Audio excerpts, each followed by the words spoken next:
Assalamualaikum warahmatullahi wabarakatuh, pemirsa MTA TV dimanapun Anda berada. Alhamdulillahirabbil alamin. Puji syukur marilah kita aturkan kehadirat Allah Subhanahu wa taala. Di malam hari ini kita bertemu lagi di acara spesial program, di mana bahasan kali ini adalah bahasan yang sebenarnya sudah sangat familiar karena media dimanapun pasti tidak akan luput membahas ini, yakni tentang COVID. Namun ada tema yang saat ini kami sampaikan, yakni terkait dengan tertib prokes, puasa, dan ivermectin. Apakah itu solusi? Nah, kali ini telah hadir di studio MTA TV. Beliau adalah Ketua Ikatan Dokter Indonesia Cabang Sukoharjo, sekaligus Ketua MTA Cabang Bulu 3. Berikut juga beliau ada di bidang mitigasi gugus tugas MTA Pusat, pengurus besar ID Pusat bidang mutu akreditasi, dan juga beliau adalah dosen Fakultas Kedokteran UMS Surakarta serta surveyor nasional klinik dan puskesmas se-Indonesia. Inilah beliau, Bapak Dr. Iskandar, spesialis kedokteran keluarga, layanan primer MKes. Assalamualaikum warahmatullahi wabarakatuh, dokter. Waalaikumsalam warahmatullahi wabarakatuh, Mas Rudi, para pemirsa semua. Iya, sehat hari ini? Alhamdulillah sehat. Alhamdulillah. Ini adalah yang utama saat ini, sangat penting sekali dan menjadi perhatian semua orang bahkan di seluruh dunia. Iya, betul.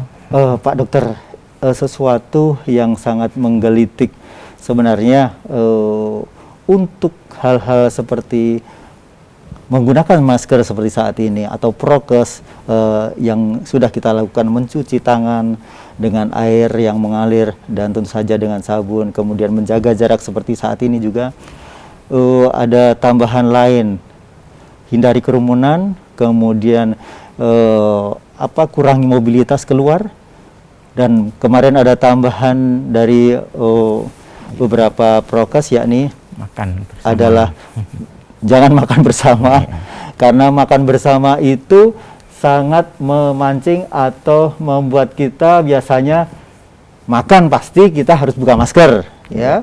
Kemudian dilemaskan makan ketika kita bersama dengan orang-orang teman kita atau keluarga kita, pasti kita akan berbincang, dan di situ pasti juga ketika ada salah satu terpapar COVID, maka akan menjadi penularan. Iya. Dan ada satu hal lagi, yakni selfie. Ya, selfie itu sudah menjadi seperti tidak pernah ketinggalan. Iya. Ketika kita bertemu dengan seseorang yang kita anggap spesial, maka kita biasanya selfie.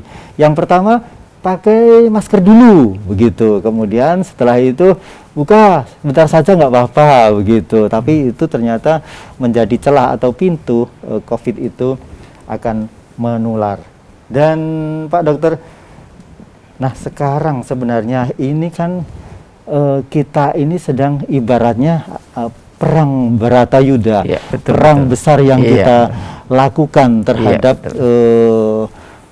secara masif untuk bisa melawan COVID ini. Iya, betul. Nah, ini mungkin bisa diterangkan sejauh mana prokes itu bisa menghambat atau bahkan sangat efektif sekali.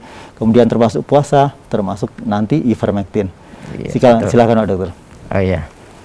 Oke, terima kasih Mas Rudi dan semua para pemirsa. Jadi di sini kami nanti akan menerangkan bagaimana proses terjadinya perang Baratayuda ini. Jadi ini perang besar sebenarnya. Jadi ini banyak korban, dan sebenarnya dengan strategi yang baik, cara yang baik, yang terbukti dan ilmiah, itu bisa menang. Ya. Kita bisa menjadi sebagai seorang Bathara Kresna, dia seorang pengatur serangan di pihak Pandawa, dan kita juga bisa bertindak seperti itu supaya kita memenangkan perang itu, ya. Jadi yang pertama, proses penularannya itu kan melalui sebenarnya dari namanya mukosa ya, mukosa. Mukosa itu adalah pintu masuk virus COVID ke dalam tubuh kita. Melalui apa itu? Melalui mulut, hidung, mata, ya. Ditambah dengan luka yang terbuka, ya. Kalau menembus kulit tidak, jadi jangan khawatir tidak akan menembus kulit ini, kecuali ya Ebola di Afrika itu menembus kulit, makanya pakai hazmat yang ketat. Tapi COVID ini tidak, sebenarnya kita hanya cukup menjaga lubang ini, lubang hidung, lubang mulut, lubang mata, ya, gitu. Itu yang harus kita lindungi, ya. Dan untuk mencapai lubang sana, maka ada tiga, ya, ada tiga. Kontak, droplet, airborne. Kontak adalah ketika kita bersentuhan, mungkin jabat tangan, mungkin kita habis memegang sesuatu, yang mana sesuatu tersebut telah dipegang orang yang membawa virus, maka menempel tangan kita nggak cuci tangan, masuk ke dalam mulut kita ketika kita makan. Itu kontak, ya. Kemudian yang kedua adalah droplet. Droplet itu berasal dari percikan ludah ketika kita berbicara atau kita batuk. Dan itu menurut hasil penelitian itu bisa mencapai ke kita, itu bisa mencapai 1,5 meter. Maka titik amannya 2 meter, karena droplet ini ketika kita batuk itu akan melayang sebentar, kemudian turun ke bawah, ya, ke lantai, ya. Dan diperkirakan dari hasil penelitian itu sebelum 2 meter itu sudah sampai di lantai. Nah, itu droplet. Kemudian yang ketiga airborne. Airborne ini lebih banyak di tempat medis, ya, misalkan apa, pasang oksigen, kemudian gigi dia pakai semprotan untuk nambal pembersihan karang itu, lah itu berpotensi menyebar lewat udara. Jadi lebih jauh lagi dalam satu ruangan, itu namanya airborne atau aerosol, ya. Jadi itu untuk terapi uap dan sebagainya itu lebih cenderung ke tempat vaskes. Nah, maka itu maskernya masker N95 yang dipakai oleh para dokter itu. Kalau kita cukup masker medis, ya, seperti ini. Jadi sebenarnya hanya simpel untuk masuk itu, ya. Hanya kita menjaga itu. Ya, tapi ini pun kan sulit, ya, sulit karena celah-celah tadi yang Mas Rudi disebutkan, mungkin pas selfie, pas makan, itu titik lengah, jadi titik lengah kadang bisa masuk. Nah, ini adalah benteng, ya. Prokes ini adalah benteng, ibaratnya perang hondak itu paritnya. Nah, ini. Jadi varian apapun sebenarnya, kalau nggak melewati benteng kita itu kita aman, ya. Maka prokes 3M, 6M ini sangat penting. Yang pertama kita utamakan. Mau varian alpha, beta, gamma, delta, kappa, itu tidak akan melukai tubuh kita kalau memang nggak masuk ke dalam tubuh kita, kan itu maka itu yang paling efektif. Maka sekali lagi memang ini yang pertama, ya, yang harus kita lakukan agar kita tidak terserang oleh virus COVID ini, ya, protokol 3M. Dan nanti setelah masuk nanti ada mekanismenya, nanti kita terangkan, sabar, ya. Nanti ini hubungannya dengan puasa dan ivermectin ketika musuh sudah di daerah kita. Ibaratnya ketika perang hondak itu musuh sudah melewati parit.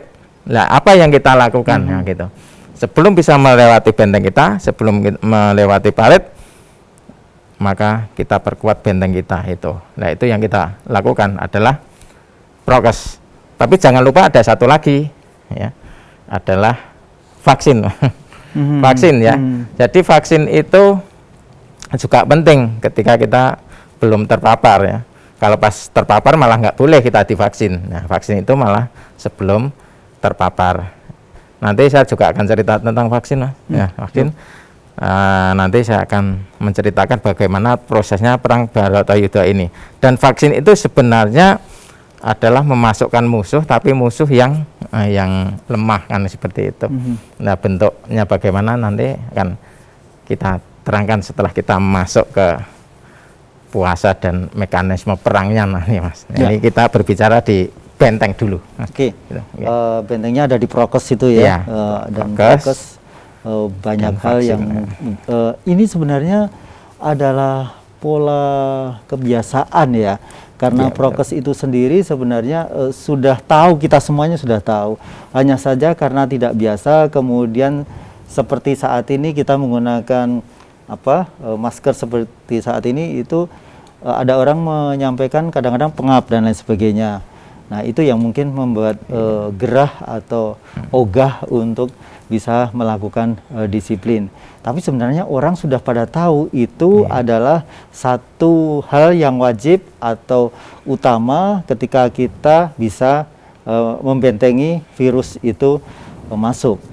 Nah sebenarnya untuk yang kedua terkait dengan puasa itu sendiri, itu logika kita bisa mencerna bahwa puasa itu ternyata sangat membantu ketika kita ada COVID. Nah ini sebenarnya seperti apa? Karena ternyata Pak Dr. Is ini sudah terpapar COVID, sudah pernah ya? Sudah pernah. Nah, dan itu juga dipraktekkan dengan puasa. Ya, nah, betul. ini silakan. Iya.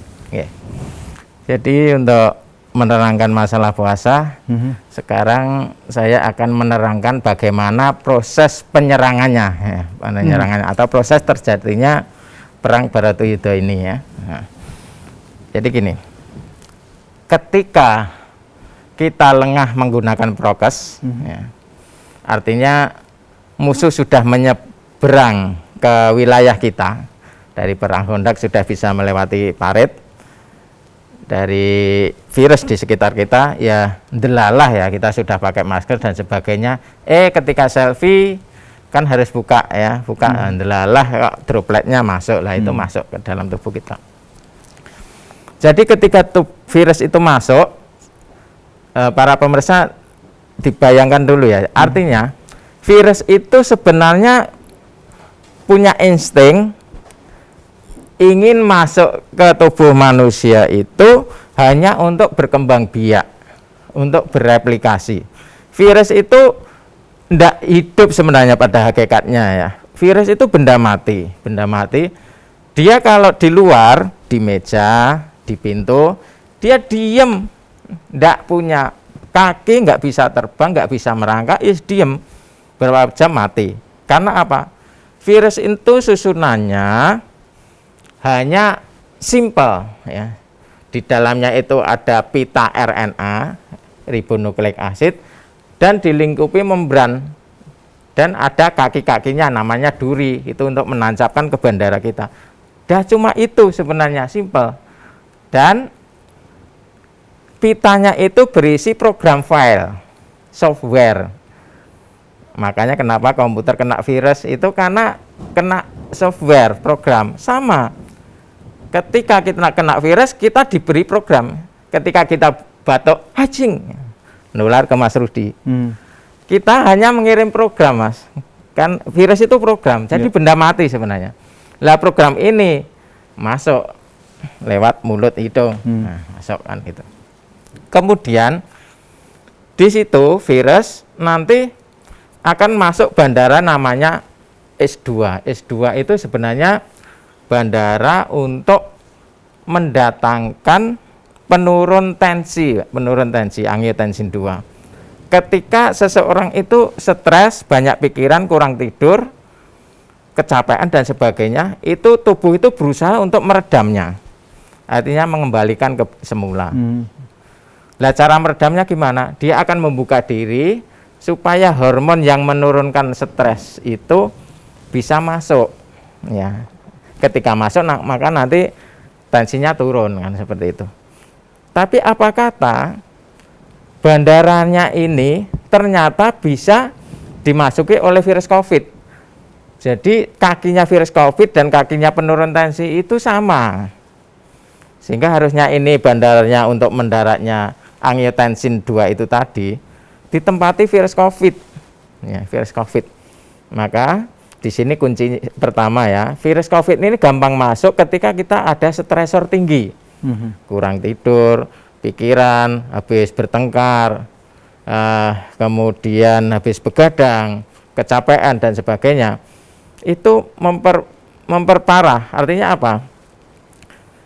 Sel kita ada 100 triliun, masing-masing punya bandara COVID-nya. Kalau sudah masuk sel satu, kalau yang lain membuka, ketika ini beranak pinak, dia akan menyebar cepat. Tapi kalau kita tenang, tidur cukup, bandaranya nutup semua. Jadi yang sudah terlanjur masuk nggak bisa merembet kemana-mana karena tenang, tidur, berzikir dan sebagainya, bandaranya nutup.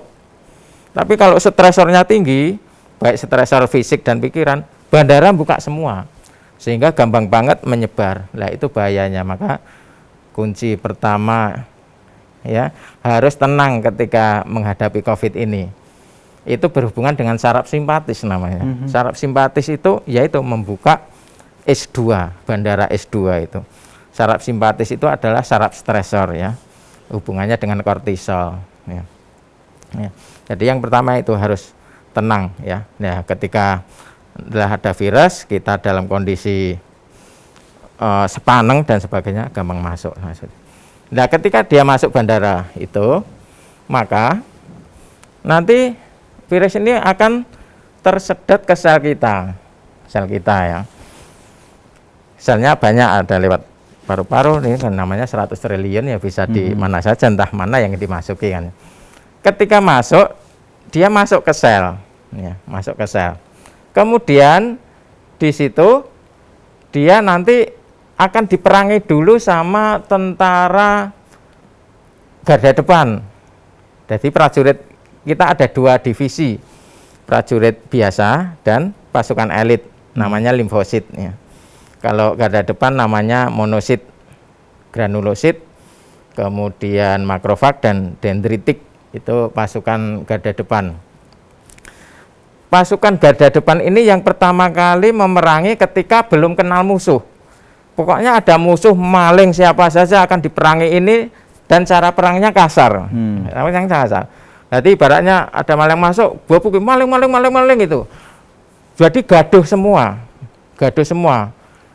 Jadi semua teman-temannya itu dibangunin sambil berteriak, maling, ya, seperti itu. Sambil nunduk kentongan. Nah, sambil mengeluarkan sirina untuk membangunkan teman-temannya. Ya. Lah sirina ini bentuknya adalah namanya sitokin. Ya, mungkin kalau orang tenaga kesehatan tahu sitokin ada interleukin, TNF alfa ya, itu banyak. Lah sitokin ini menyebabkan reaksi lokal tempat sel itu diinfeksi ya. Yang ditempati itu timbul sitokin. Nah, sitokin itu menyebabkan pori-porinya sel itu merenggang, namanya hiperpermeabel ya. Sehingga di situ timbul cairan-cairan di situ. Maka kenapa sampai terjadi paru-paru timbul cairan karena pengaruh sitokin. Jadi pengaruh prajurit tadi dalam memerangi musuh yang baru dikenal itu. Kemudian ada lagi nanti menyebabkan penggumpalan darah ya, termasuk darah jantung. Itu karena hasil dari sitokin itu juga ya. Kemudian menyebabkan demam. Demam itu dalam rangka untuk mengingat tubuh bahwa ini sedang tidak baik-baik saja kan, seperti itu. Kemudian timbul lemes, tidak nafsu makan ya, dan sebagainya. Jadi itu adalah efek dari pengeluaran sirina itu tadi karena dalam rangka mengusir virus COVID itu tadi. Yaitu adalah ulah dari prajurit garda depan kita. Nah, itu. Kemudian nanti setelah diperangi ini, maka sel limfosit T namanya. Limfosit itu komandannya, pasukan elit. Pasukan elit itu ada beberapa divisi juga. Termasuk salah satunya adalah jenderal besarnya, namanya CD4 ya, CD4. Limfosit T, helper namanya. Nah, itu yang mengatur serangan. Ketika musuh itu sudah diambil alih oleh limfosit T ini, maka sitokinnya berhenti. Artinya nanti demam sudah turun, nafsu makan membaik, penggumpalan berhenti. Ya. Jadi kuncinya di sini. Kematian akibat COVID karena adalah penumpukan sitokin tadi, Mas. Sirinenya tadi ya. Sirine mengeluarkan sitokin itu. Jadi kenapa sesek? Karena paru-parunya penuh cairan akibat sitokin tadi. Terus sebagian lain kok tiba-tiba meninggal, jantungnya tersumbat. Ya, mungkin ada seorang syekh dulu yang tidak di Nyana itu terus meninggal karena jantungnya tersumbat. Karena itu salah satu efek sitokin itu menyebabkan penggumpalan darah. Dan ini biasanya orang yang di rumah sakit kan diperiksa didimir, namanya didimir. Jadi didimir itu untuk mengetahui tingkat penyumbatan darah atau penggumpalan darah. Nah, seperti itu. Kalau untuk melihat sitokinnya berapa itu biasanya diperiksa CRP ya. CRP itu melihat gambaran seberapa sitokin yang muncul itu, CRP namanya. Dan biasanya kalau ketahuan tinggi nanti dikasih obat namanya Actrema. Jadi Actrema itu adalah sebenarnya untuk menekan pengaruh dari sirine tadi, Mas. Actrema yang terkenal di rumah sakit itu yang. Nah, jadi mainnya di situ Actrema. Mainnya di situ dalam rangka supaya sirinenya si prajurit garda depan ini tidak terlalu numpuk dan tidak terlalu mempengaruhi namanya inflamasi ya, peradangan di situ. Jadi peradangan itu karena upaya mengusir membangunkan teman-temannya dengan mengeluarkan sitokin itu tadi. Kemudian setelah 2 hari nanti pasukan elit bangun ya, karena nanti akan dilapori oleh namanya intel, Mas. Intelnya makrofag dan dendritik. Jadi dia pasukan garda depan tapi dia berfungsi sebagai intel ya, sebagai serse. Jadi dia akan mengautofagi, menghancurkan musuh. Lah, musuh ini nanti akan dilaporkan ke komandan, namanya CD4 itu tadi. Jadi makrofag lapor komandan, ini musuh kita. Kemudian CD4 sebagai komandan ini akan mempelajari, oh musuhnya ini. Nah, terus komandan ini akan merancang serangan. Ya. Nah, ini kunci berikutnya, laporan dari intel ke limfosit T ini harus cepat, Mas. Kalau nggak cepat, itu nanti kan numpuk terus sitokinnya itu. Jadi yang imunnya jelek, itu limfosit T-nya itu nggak bangun-bangun. Ada perang maling-maling ya tidur aja kan gitu. Akhirnya numpuk terus. Nah, ini yang terjadi pada kasus-kasus yang sampai meninggal itu. Jadi harapan kita limfosit T ini segera bangun mengambil alih. Karena kalau sudah diambil alih oleh pasukan elit, sitokin mandek. Kalau mandek udah berarti panas reda, penumpukan cairan paru berhenti, jantung pun aman, nggak ada sumbatan. Nah ini syaratnya apa? Sel imun harus respon cepat. Jadi kalau ada kata-kata supaya imun kita bagus, sebenarnya itu bagaimana pasukan elit ini segera bangun untuk mengambil alih serangan. Jadi kadang salah pengertian, ingin imunnya bagus terus makan sak-sae itu ya nggak benar. Jadi apa maksudnya sak-sae? Sak-sae itu maksudnya makan terus nggak berhenti itu loh. Ya, jadi ada saat-saat tertentu supaya imun kita itu bagus ya. Nanti kita terangkan di belakang. Jadi kuncinya ini, limfosit T itu harus segera mengambil alih. Lah caranya gimana? Kadang ada hambatan, Mas. Laporan dengan yang diterima limfosit T itu kadang nggak konek-konek. Istilahnya makrofag intelnya ini telepon ini nggak diangkat-angkat kan seperti itu. Lah, agar bisa respon cepat, maka limfosit ini butuh memperkuat namanya reseptor ya, tempat menerima laporan ini dikuatkan sinyalnya kan gitu. Caranya dengan apa? Salah satunya adalah dengan pemberian vitamin D dan zinc, vitamin D. Boosternya itu ya. Jadi vitamin D. Nah, sebenarnya ini banyak yang salah ya. Vitamin D itu sebenarnya dibikin sendiri oleh tubuh kita, Mas, oleh liver. Asalnya dari mana? Dari kolesterol. Jadi kolesterol itu juga penting, lemak juga penting ya gitu. Kolesterol nanti ketika kita berjemur, nah kenapa Dr. Ja'far kan menganjurkan berjemur ya? Karena apa? Berjemur kita ambil fungsi UVB-nya, ultraviolet B. Ultraviolet B itu akan mengkatalis atau merubahlah kolesterol berubah menjadi vitamin D. Nah, vitamin D ini yang akan mempercepat respon limfosit untuk menerima laporan dari intel tadi. Jadi kalau vitamin D-nya kurang, ini responnya juga lambat. Karena reseptornya untuk menerima itu nggak sensitif. Tapi kalau dengan vitamin D yang cukup, artinya senang berjemur, tapi tetap harus punya kolesterol. Jadi jangan benci kolesterol banget. Ada fungsinya di sini. Ini kolesterol itu sebagai bahan untuk membuat vitamin D.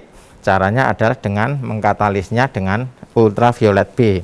Maka berjemur jam 8, jam 9, jam 10 itu bermanfaat untuk itu, mempercepat itu. Nah, itu prosesnya. Kemudian setelah limfosit T CD4 ini menerima laporan dan sudah tahu, oh ini musuhnya, oh kepalanya gede, badannya tegap, hitam, sebagainya. Nah, dicatat.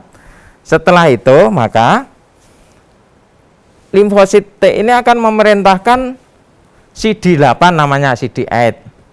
CD8 ini fungsinya adalah dia akan menghancurkan sel yang sudah kena serangan, karena di situ ada namanya MHC1, jadi KTP yang sudah rusak. Jadi masing-masing sel itu punya KTP.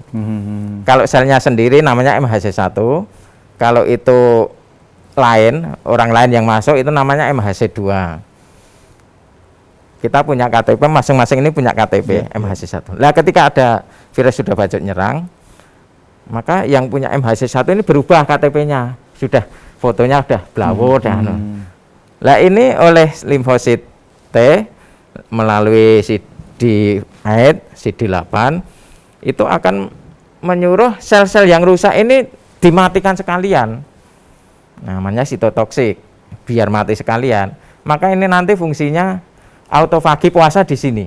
Jadi puasa itu nanti sel-sel yang sudah rusak mati itu dimatikan semua. Yang sudah tidak berguna ya? Yang tidak berguna, termasuk yang sudah dikena virus, serangan virus itu tadi. Ya, itu dimatikan semua untuk diganti sel yang baru ketika nanti kita tidur, kan, seperti itu. Maka CD8 ini nanti akan membunuh yang sudah rusak. Terus di sisi lain, CD4 ini juga memerintahkan sel B, Mas, namanya. Nah, sel B ini atas perintah komandan tadi, CD4, akan berubah menjadi plasma, sel B ini. Lah, plasma ini nanti akan yang memproduksi antibodi, namanya imunoglobulin. Jadi kenapa tambah plasma konvalesen? Ini ibaratnya adalah menambah antibodi.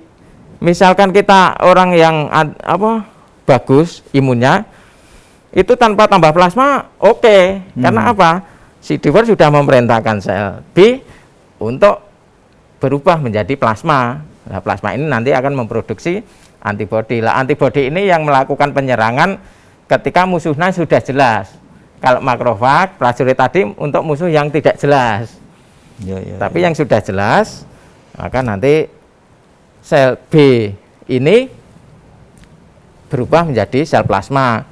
Dan sel plasma nanti memproduksi antibodi yang disebut imunoglobulin. Nah, kalau plasma konvalesen donor itu langsung cari potong kompas, dimasukkan tentara yang sudah menjadi plasma itu tadi. Asalnya dari sel B yang pendonor sebenarnya, tapi dimasukkan ke yang kena COVID, supaya apa? Supaya di tempat orang yang kena COVID itu memproduksi antibodi sehingga menjadi kuat. Ya, itu fungsi plasma konvalesen. Saya harapkan pemirsa sudah tahu ya, Pak, plasma konvalesen itu mainnya di situ, memproduksi antibodi. Kalau pada alamiah kita kena COVID, itu berarti setelah prajurit memerangi, setelah panas, kemudian dilaporkan oleh komandan baru memerintahkan sel B untuk berubah menjadi plasma atau plasma konvalesen itu. Lah nanti bermainnya vaksin juga di sini. Ya, sekalian aja tak terangkan vaksin, ya. Vaksin itu adalah virus sebenarnya yang dimasukkan, yang disuntikkan Sinovac kemarin. Namanya kan virus inactivated. Jadi vaksin itu adalah virus diambil, kemudian dimatikan. Caranya gimana? Caranya, virus itu kan tadi ada pita genetik, pita di dalamnya RNA tadi. Lah pitanya itu diambil yang kode untuk beranak pinak, dimatikan.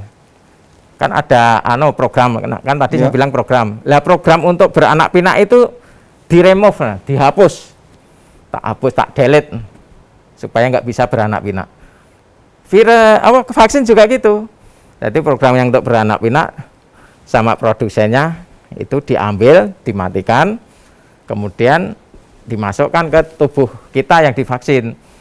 Nah, ketika masuk ke dalam tubuh kita sama diperangi oleh makrofag, oleh tentara garda depan. Ya.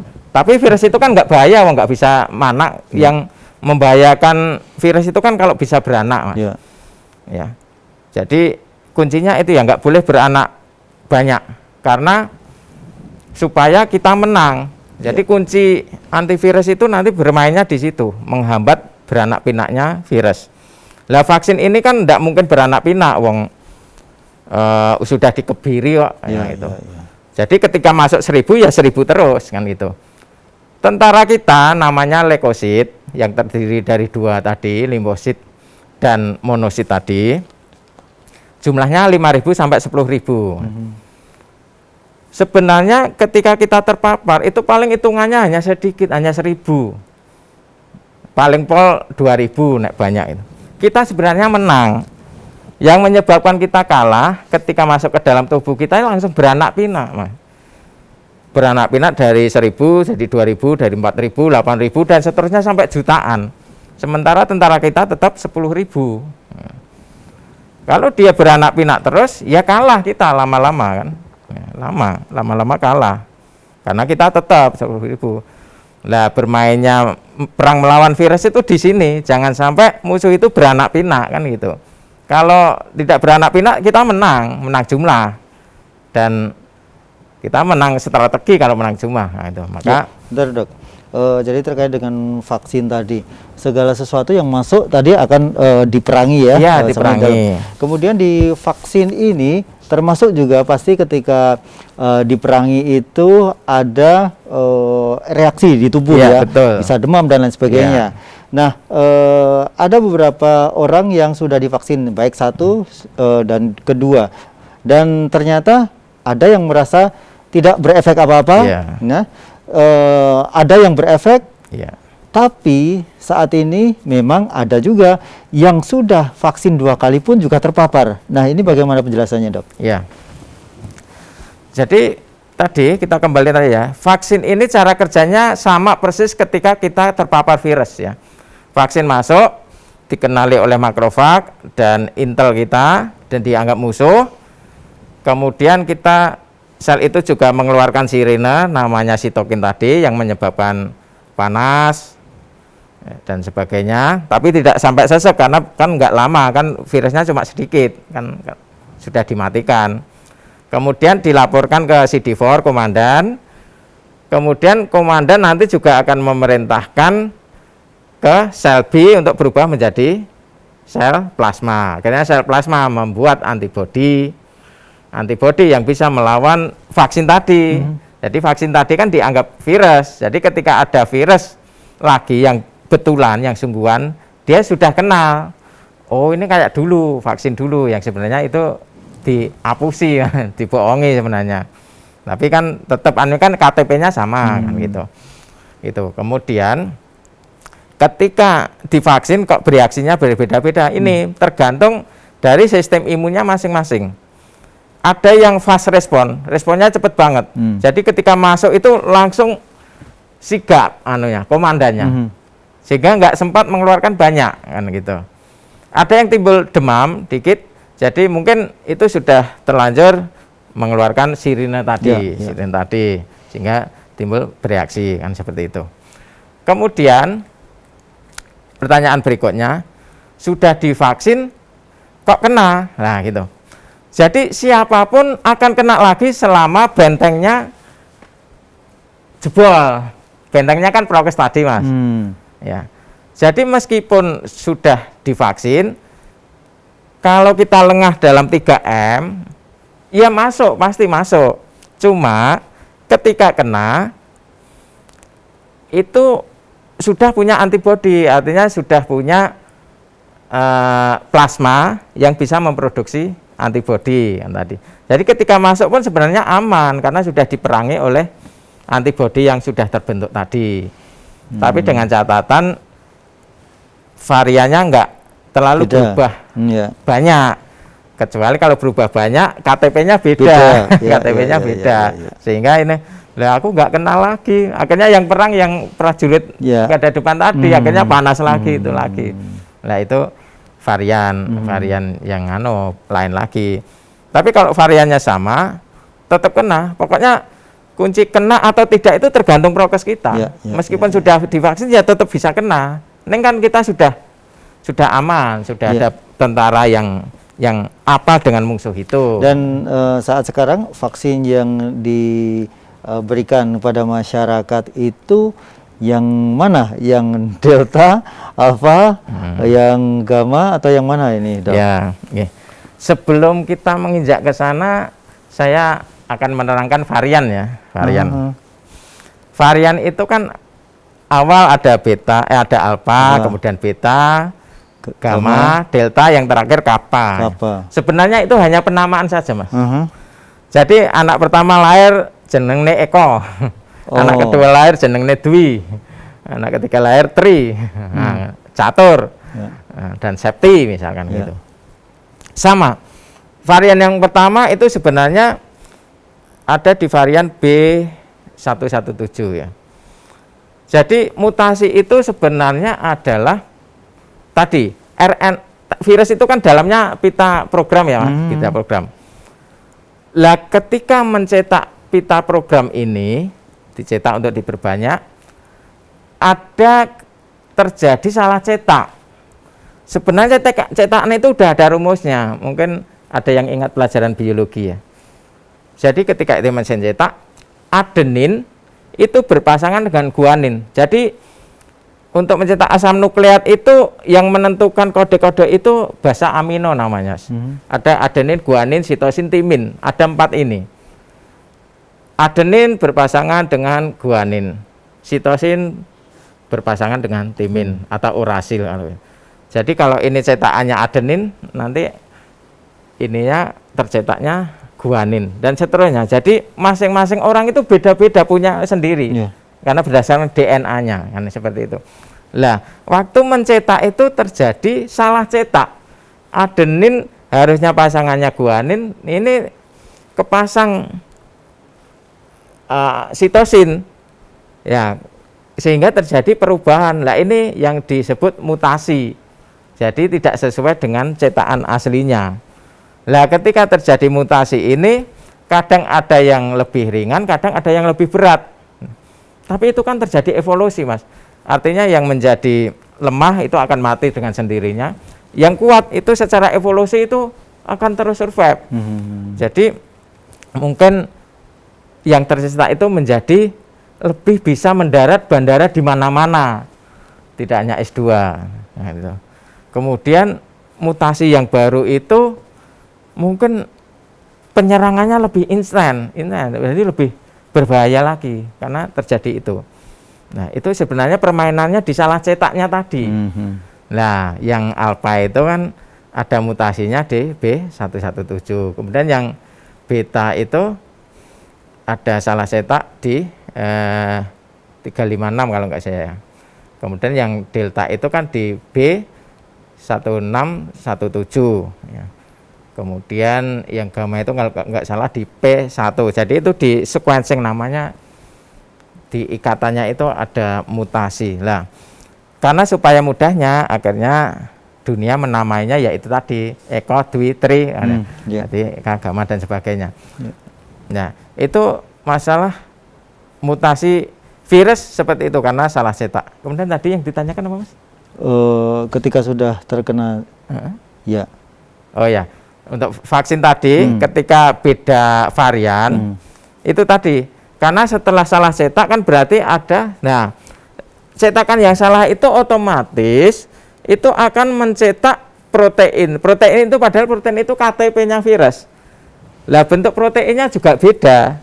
Kalau bedanya terlalu banyak, nanti akhirnya tidak dikenali oleh antibodi, gitu. Maka ketika terserang, misalkan ya tadinya vaksinnya itu kan dari virus yang alpha yang pertama, ternyata sudah masuk delta. Lah virus ini kan dibuat kan spesifik, Mas. Jadi vaksin ini kan dibuatnya kan spesifik, jadi tidak umum. Jadi kalau itu vaksinnya dimasukkan alpha, ya hanya kenal alpha tok. Ketika yang masuk delta nggak kenal ini, nggak kenal. Ya, karena yang divaksin tadi adalah KTP alpha. Ketika yang masuk delta nggak kenal kan gitu, nggak kenal. Lah ketika nggak kenal, ini terinfeksi lagi. Nah ini yang sudah terjadi kan gitu. Tetapi apa terus lantas vaksin nggak berguna? Enggak berguna karena apa? Terjadinya mutasi ini dipengaruhi oleh seberapa banyak yang sudah terpapar, Mas. Semakin banyak yang terpapar, kemungkinan mutasi juga semakin banyak. Gitu. Tapi kalau dari awal mau divaksin semua dan berhasil, kemungkinan mutasi juga kecil. Ya. Jadi kemungkinan mutasi banyak itu karena banyak yang terpapar, yang nggak memperhatikan prokes misalkan, nggak mau divaksin. Semakin banyak yang kena, ya permutasian akan semakin semakin banyak. Ya, seperti itu. Jadi maka ini vaksin tetap penting. Baik. Ya. Baik dok. Jadi pemirsa dimanapun Anda berada, malam hari ini kami juga memberikan kesempatan bagi Anda yang akan bertanya terkait dengan prokes, kemudian puasa, dan juga ivermectin yang malam hari ini belum diterangkan. Tapi yang pasti telepon silakan di 02716793000, SMS WhatsApp di 08112553000. Untuk telepon nanti dulu ya. Tunggu jam 9 kita mulai karena masih ada yang belum diterangkan. Ini puasa ya? Ya, puasa belum soalnya tadi. Nah ini Pak Dokter ternyata melawan serangan itu dengan puasa ya? Betul. Nah ini bagaimana penjelasannya? Ya, penjelasannya gini. Kalau tadi kita bicara virus, sekarang kita bicara sel, sel kita. Tubuh kita itu ada beberapa jaringan. Dari beberapa jaringan ada beberapa organ. Dari beberapa organ itu menjadi beberapa sel. Dalam tubuh kita itu ada sekitar 60 sampai 100 triliun sel ya, dalam tubuh ini.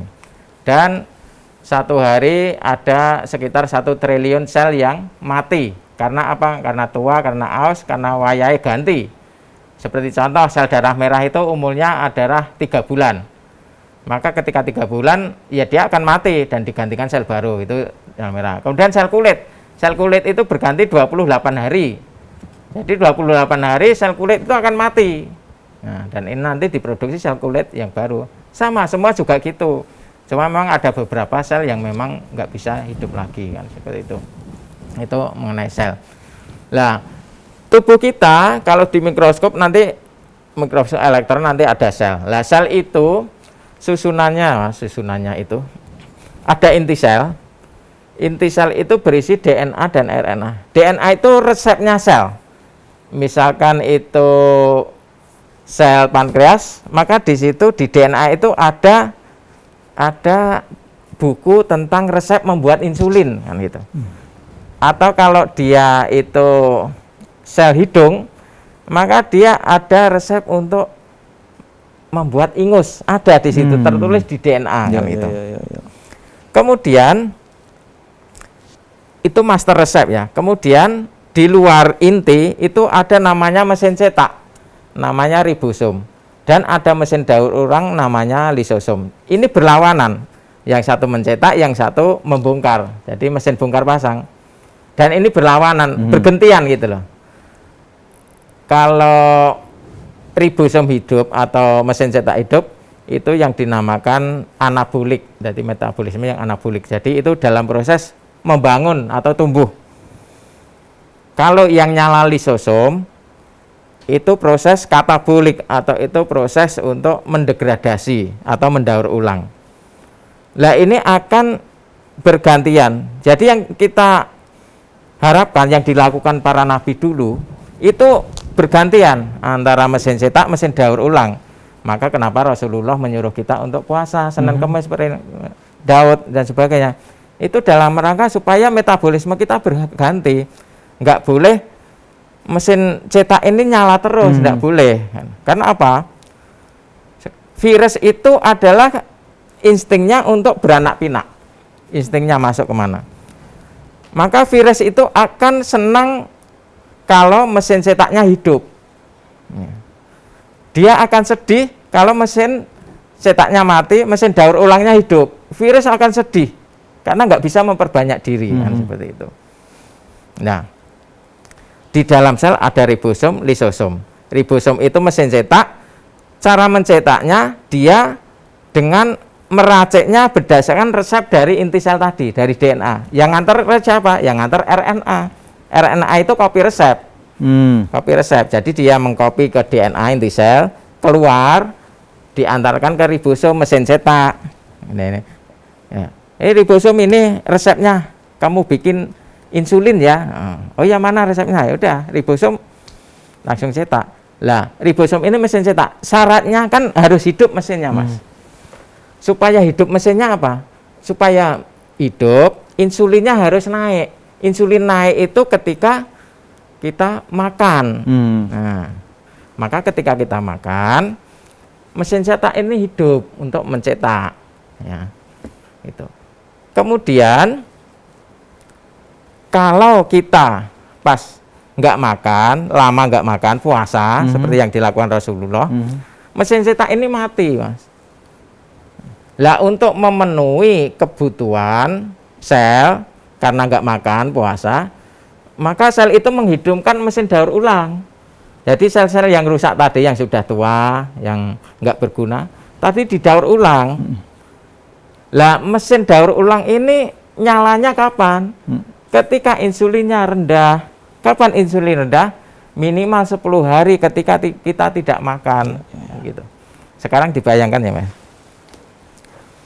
Ketika kita makan, jantung kita kan berdetak, paru-paru bernapas, otak berpikir, anggota bisa berjalan.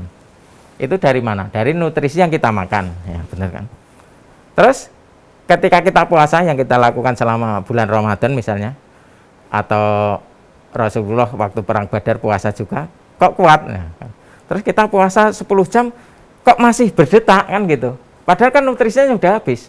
Jadi nutrisi itu disimpan, itu hanya bisa memenuhi sekitar 8 jam. Jadi kita makan. Oh 10 jam ya, tadi bukan hari ya maksudnya ya? Jam ya? Jam ya, 10 jam. Jadi kita makan, itu sebagian untuk energi langsung, sebagian disimpan di sel, Mas, bentuknya adalah glikogen. Yang disimpan ini, disimpan untuk jagani nek pas rano panganan kan itu, pas tidak makan. Maka ketika puasa tidak makan dalam 8 jam itu akan kehabisan, cadangannya sudah habis untuk jantung berdetak, untuk paru-paru bernapas, karena cadangannya itu hanya sampai 8 jam kan itu.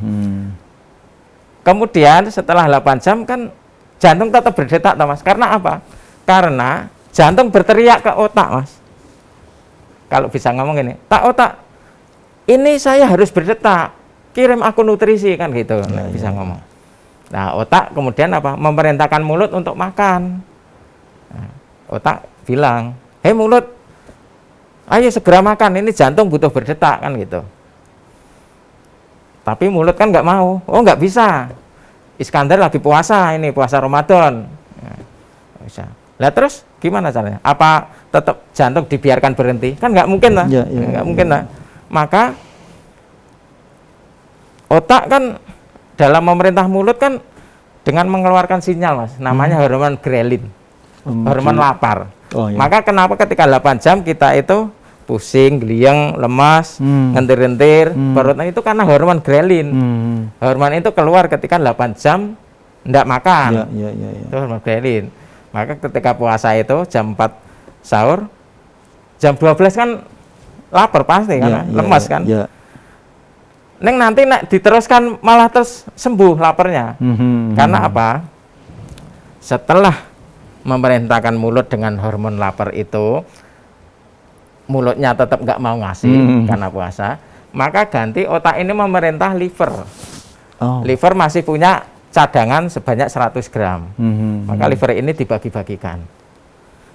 Maka laparnya hilang karena sudah dipenuhi. Karena memang sudah berhenti. Oh, ini udah saya mulut enggak apa-apa, aku masih punya temen tuh, liver masih punya, tak kasihkan kan itu. Maka hilang kan. Tapi 4 jam habis. Maka jam 4 itu habis. Terus kalau habis apa jantung terus berhenti? Kan enggak. Lah terus energinya dari mana kan gitu. Akhirnya otak ganti memerintahkan sel untuk menghidupkan lisosom tadi, mesin daur ulang. Maka otak memberi sinyal ke sel dengan mengeluarkan sinyal namanya AMPK, Mas. Adenin monofosfat kinas. Yang tahu biologi bisa dibuka, pokoknya nggak usah dihata. Pokoknya ngirim sinyal untuk memerintahkan mesin daur ulang hidup. Ya. Karena apa? Itu dirangsang oleh insulin yang rendah karena tidak makan. Kalau insulin rendah, otomatis mesin daur ulangnya hidup. Nah terus siapa ini yang mau didaur ulang untuk memenuhi kebutuhan jantung dan sebagainya? Maka sel yang mati tadi, yang saya katakan 1 triliun tiap hari mati itu, sel yang sudah tua, sel yang tidak berguna, sel pengganggu, termasuk virus, COVID, bakteri, jamur yang tidak dipakai, semua dikumpulkan, digiling, Mas. Itu namanya autofagi. Ya. Yang nemukan ini orang Jepang, dapat hadiah Nobel tahun 2016. Luar biasa kan ini. Dan itu ilmiah diakui dunia. Jadi nggak mungkin teori ini salah. Teori ini salah. Maka virus satu-satunya yang bisa membunuh virus hanya puasa. Sampai saat ini nggak ada obat membunuh virus. Hanya puasa satu-satunya. Satu-satunya. Coba cari obat mana kalau ada. Hanya satu, yaitu lisosom kita. Diperintah otak karena level insulin rendah. Mesin daur ulang gitu. Daur ulangnya nyala. Kalau insulin rendah, mesin daur ulang nyala untuk memenuhi kebutuhan sel. Soalnya kalau nggak gitu, jantung berdetak dari mana kan gitu. Karena apa? Sel-sel itu kalau dianukan nutrisi, Mas. Ibaratnya pengemis gelandangan, kalau lapar apa? Dia akan cari sampah kan? Untuk dimakan. Itu sama, sampah-sampah itu dimasak, didaur ulang, dibumboni, makan, dikirimkan ke jantung, ke paru-paru kan seperti itu. Nah, mekanismenya seperti itu, namanya autofagi. Syarat terjadi autofagi adalah harus puasa minimal 10 jam. Makanya kan kemarin saya bilang, puasa syar'i 12 jam itu mesinnya sudah nyala. Kalau coba dilakukan rutin Senin Kamis tiap tengah bulan puasa Iyamul Bid, bersih. Maka kalau masih ada yang apa itu meragukan puasa, saya terangkan gini, wah keterlaluan. Wah, saya sangat berterima kasih, dan utamanya pemirsa semuanya ya. Ini menjadi satu pencerahan yang luar biasa. Berarti apakah boleh kita semuanya bisa sedikit menyimpulkan begitu? Jadi saat ini ketika kita terpapar COVID tersebut, terus misalnya lah kita sudah swab antigen positif begitu, langsung dikerjakan puasa. Jadi ini prinsipnya, puasa dan tubuh itu harus gantian, Mas. Jadi nggak boleh puasa terus-menerus, nggak boleh juga makan terus-menerus. Jadi gini, ketika kita terpapar itu ada dua. Dia fase akut atau tanpa gejala kan gitu. Kalau dia tanpa gejala, imunnya biasanya masih baik, Baik, ya. ya. Jadi dia bisa olahraga setengah jam bisa seperti biasa. Dan itu mengikuti sinyal. Ketika kalau memang nafsu makannya rendah, maka dia sekalian aja puasa, tapi tetap minum. Sebenarnya dia tidak nafsu makan itu adalah sinyal tubuh memang untuk tidak makan, memang untuk menyingkirkan virus. Itu ada sinyal tubuhnya seperti itu. Tapi nanti ketika virusnya itu sudah mulai hilang, otomatis nafsu makannya nanti akan meningkat. Lah ketika meningkat itu harus makan nutrisi yang bergizi. Nah, itu prinsipnya seperti itu. Terus ketika menjalankan puasa, maka cukup sebenarnya maksimal 20 jam, minimal ya 12 jam ya. Dan paling enak kalau untuk penyembuhan ya. Kalau untuk maintenance tiap hari kan puasa syar'i. Tapi kalau untuk penyembuhan dari jam 8 malam sampai jam 12 siang. Dan selama puasa ini untuk tidur aja. Jadi biar nggak berat dan minum ya, dan minum. Nah, nanti jam 12 makan bergizi. Jadi jangan lama-lama juga puasanya gitu. Makanya ya yang penting protein masuk. Protein itu penting. Penyusun sel itu protein terutama. Lemak juga penting loh ya. Jadi jangan beranggapan lemak itu jahat. Karena apa? Yang menyusun sel itu membrannya itu lemak. Kalau nggak ada lemak, sel kita nggak akan tumbuh. Ya, gitu. Lemak juga penting. Nah, cuma bagaimana kita mengaturnya itu ada di sesi lain nanti kan seperti itu. Jadi protein harus, makanya makan telur, ikan, ayam, nila itu penting. Nah, maka ketika sakit, ketika itu masih fase akut ini nedeng-nedeng ya Mas. Itu biasanya lemas, nggak nafsu makan, malah itu untuk tidur yang panjang sekalian. Jadi di atas 12 jam bagusnya. Tidur itu untuk membangun sel sebenarnya. Kemudian jangan lupa minum harus masuk ya. Jadi engkau kon puasa terus nggak minum lah, itu malah bahaya. Tetap harus minum ya.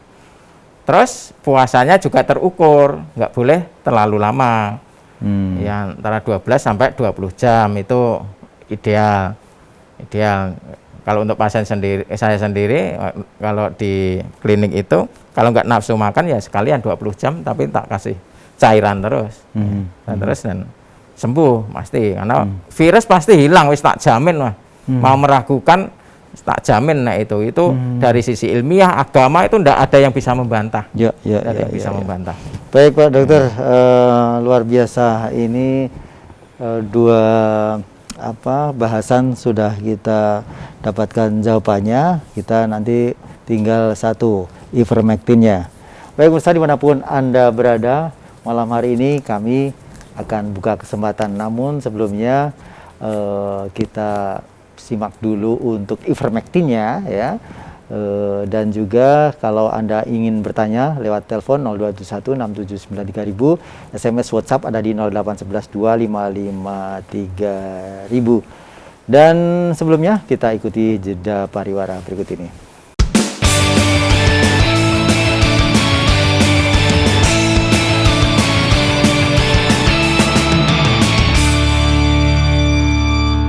Baik pemirsa dimanapun Anda berada, Anda masih menyimak sajian spesial program untuk malam hari ini terkait dengan tema kita COVID, ya ini bahasanya tentang prokes, kemudian puasa, dan juga ivermectin.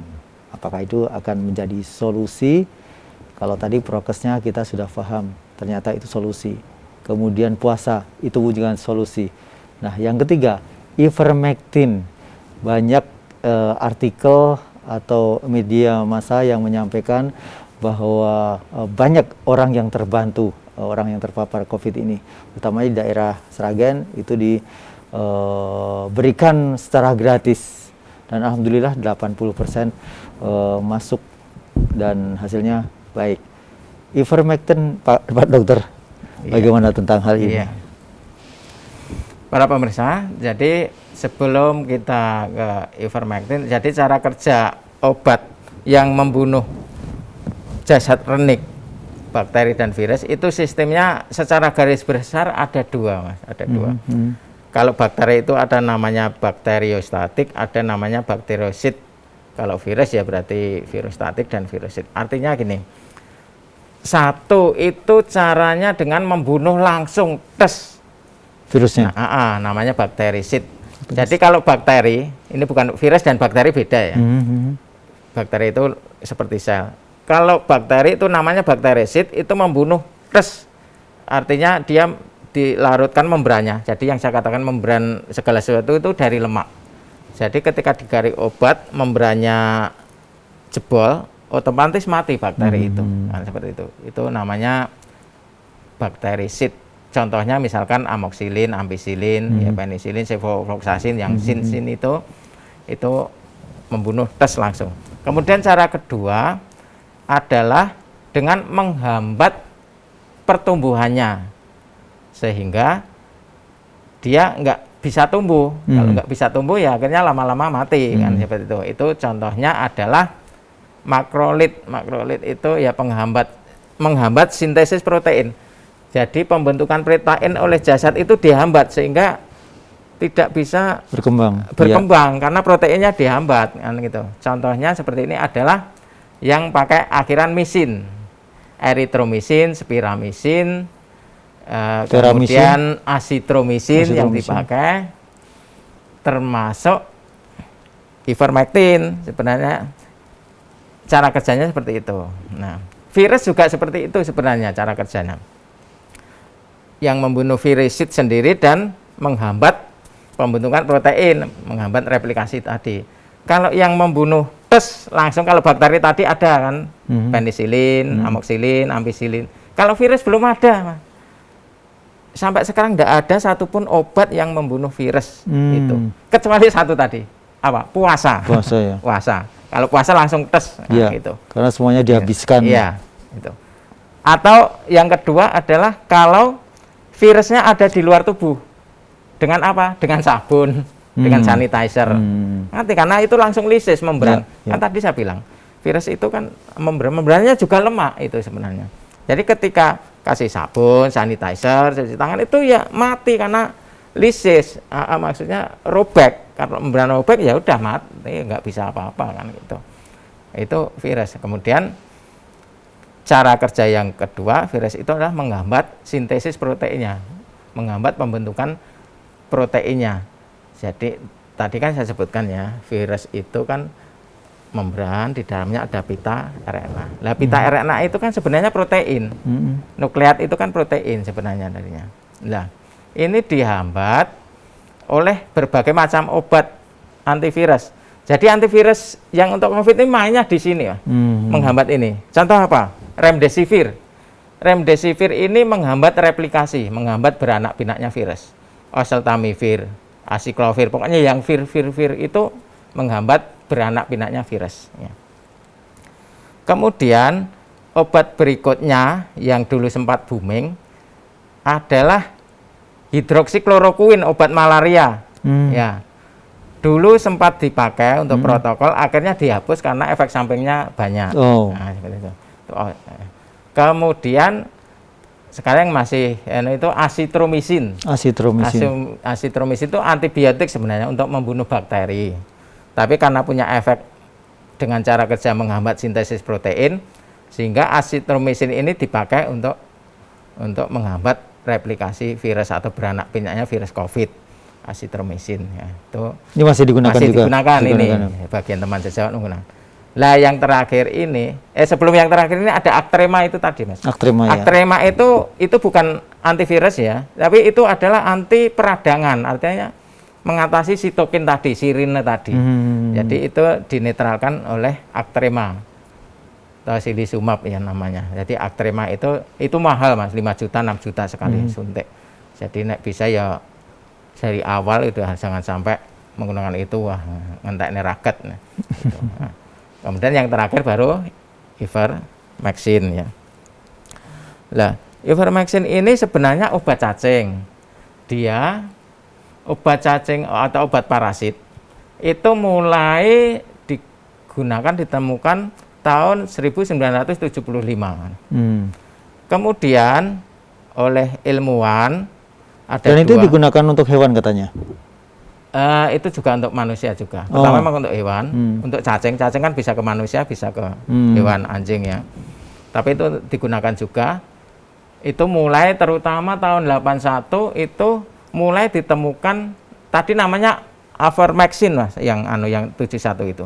Kemudian 81 itu Ivermectin. Jadi Ivermectin itu ternyata di Afrika, Brasil dengan penggunaan itu bisa membunuh cacing filaria, sehingga filariasis, dan itu menyebabkan kebutaan daerah sana.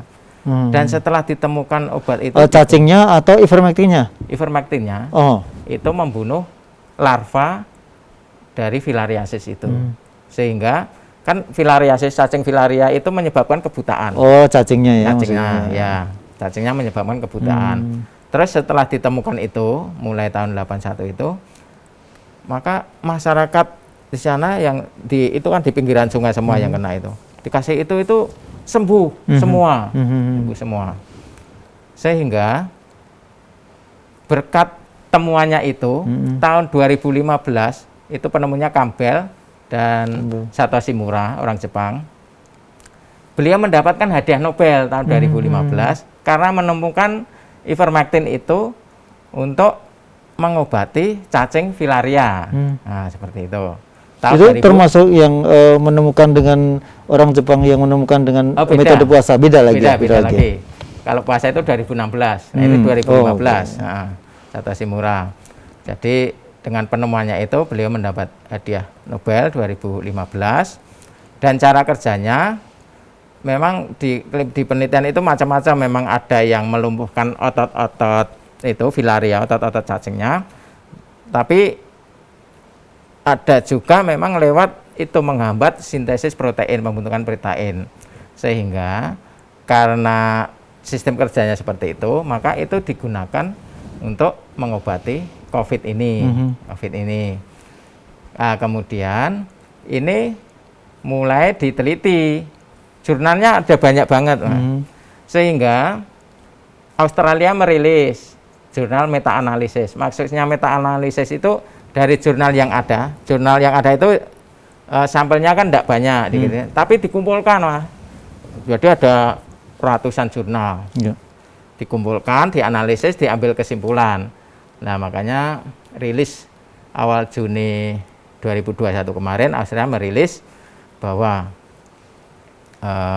Ivermectin itu efektif menurunkan kematian, menurunkan jumlah virus, dan menurunkan jumlah hari dirawat di rumah sakit. Nah, jadi dari situ maka diambil kesimpulan bahwa obat ini efektif. Menurunkan kematian COVID, seperti itu. Namun memang penelitian lain juga ada yang memberi kesimpulan bahwa tidak bermakna.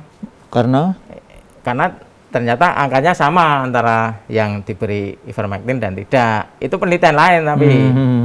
Sehingga karena ini kontroversi beberapa penelitian, maka dianggap itu tidak konsisten. Jadi penelitian yang tidak konsisten itu penelitian yang berbeda-beda. Nah, maka dulu India kan langsung mengambil kebijakan menggunakan itu karena pandemik itu Delta itu. Kemudian karena setelah diketahui tidak berbeda kan akhir Mei kan India mencabut, jadi tidak digunakan lagi. Nah, tidak digunakan lagi karena dianggap memang tidak bermakna, artinya tidak bermakna, sehingga dari penelitian-penelitian selanjutnya itu karena ada perbedaan ini akhirnya tetap WHO itu mengeluarkan izin uji klinis terhadap Ivermectin. Jadi izinnya sementara adalah izin uji klinis, bukan untuk izin terapi. Tapi nah ini kalau di Indonesia kan akhirnya BPOM mengadop itu kebijakan WHO. Maka di sini ada 8 rumah sakit yang dilakukan untuk uji klinis Ivermectin ini. Karena apa? BPOM itu ibaratnya apa ya? Seperti kalau dari jurnalnya banyak, dia seperti Mahkamah Agung, dia harus diputuskan ya, memutuskan berdasarkan apa? Dengan uji klinis. Jadi uji klinis yang nanti direncanakan tentang ivermectin ini nanti ada beberapa tahap, Mas. Jadi kalau uji klinis kan ada preklinik, artinya diuji cobakan ke binatang dulu, kemudian baru ke manusia. Nah, nanti salah satunya di tahap 2 itu akan dibandingkan mengenai dosis. Kan dosisnya masih masih PR. Karena kalau untuk dosis cacing itu hanya single dose atau hari pertama dan hari ketiga, dan itu jumlahnya itu 400 mikrogram per kilogram berat badan. Maka sediaannya yang itu kan 12 mili. 12 mikrogram. Nah, itu hanya diberikan sekali dosis atau hanya 2 kali dosis. Dan itu kalau untuk cacing itu kan mainnya di usus, Mas, cacing di usus. Jadi hanya butuh dosis kecil. Sedangkan kalau untuk virus itu kan di pembuluh darah, di sel. Nah, itu butuh berapa dosis dan berapa lama, itu yang masih PR kan, seperti itu. Maka dalam uji klinis ini nanti yang tahap kedua itu menentukan dosis yang tepat. Kalau itu sudah, maka dosis yang tepat itu akan dilanjutkan uji 3. Uji 3 itu membandingkan pasien COVID yang diberi obat standar, kemudian yang kedua pasien COVID yang diberi obat standar dan ivermectin, yang ketiga pasien COVID yang diberi obat standar diberi kapsul kosong, kapsul placebo yang bentuknya seperti ivermectin, dan pasien tidak tahu itu ivermectin atau bukan. Nah, nanti itu dibandingkan, jadi supaya penelitian itu valid gitu. Nggak valid, dan yang neliti juga valid, nggak tahu ini yang ivermectin mana, yang nggak mana lah. Dari itu dibandingkan, baru itu nanti diambil kesimpulan oleh BPOM. Nah, sampai saat ini itu maka ivermectin ini sudah memiliki izin edar, tapi izin edar sebagai obat cacing. Nah, seperti itu. Kemudian ivermectin ini juga memiliki izin uji klinis. Nah, seperti itu. Kemudian karena ini sudah dikeluarkan oleh BPOM dan izin edarnya sudah ada, maka itu bisa saja digunakan oleh dokter, tapi secara terapi adjuvan, terapi tambahan itu loh. Jadi tidak boleh itu sebagai terapi COVID, terapi utama COVID, tapi hanya terapi tambahan. Seperti halnya pemberian vitamin. Itu kan tidak ada ketentuan vitamin untuk membunuh COVID, kan tidak ada, tapi sebagai tambahan boleh. Maka kalau dari sisi resmi, karena di sini, nah ini saya berbicara sebagai ketua ID. Jadi saya kalau ngasih nasihat ke anggota ya gitu. Kalau ID memberi protokol ini pemberian ivermectin itu tidak boleh. Kan itu. Karena menyalahi, karena saya harus uji klinis dulu. Tapi dokter itu meresepkan atas asesmen dokter terhadap pasien, oh ini perlu saya berikan ivermectin, tidak apa-apa, tidak masalah, karena itu seni dokter dalam memberikan terapi, ya itu. Maka pemberian ivermectin ini nanti ya yang resepkan tetap dokter, harus dokter, berdasarkan asesmennya, nanti berdasarkan pengalaman dokter juga, dengan pengalaman yang ada, dengan jurnal-jurnal yang ada, maka dia bisa memberikan sebagai terapi adjuvan atau tambahan, tapi tidak boleh sebagai terapi utama kalau belum punya izin sebagai terapi utama untuk COVID. Tapi kalau hanya tambahan, tidak masalah sebagai individu seorang dokter, karena seni itu tadi. Oke, itu Mas. Ya. Baik, sekarang semakin paham bagaimana kita menyikapi tentang ivermectin itu sendiri ya dok ya. Dan sekarang langsung kami buka kesempatan untuk telepon ya. 0271 679 3000, langsung kita buka. Assalamualaikum warahmatullahi wabarakatuh. Maksimal 2 pertanyaan, silakan. Waalaikumsalam warahmatullahi wabarakatuh. Ya, dengan siapa di mana? Ya, dengan siapa di mana? Dengan Pak Hadi di Palembang. Silakan Pak Hadi. Dengan Pak Hadi di Palembang.